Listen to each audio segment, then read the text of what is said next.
which cable of Apple is the best? The Lightning cable or the USB? Let's check.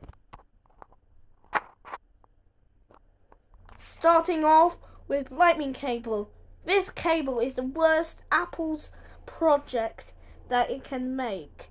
This one is weak and thin, and it can break easily. Well, it's the worst thing for the 9th generation iPad.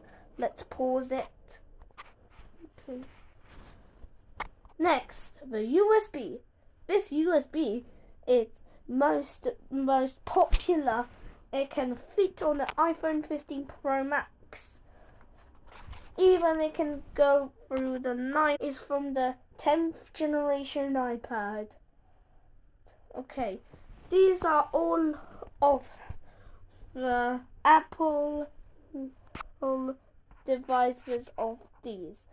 Please make sure to like and subscribe and follow me on my description. So bye.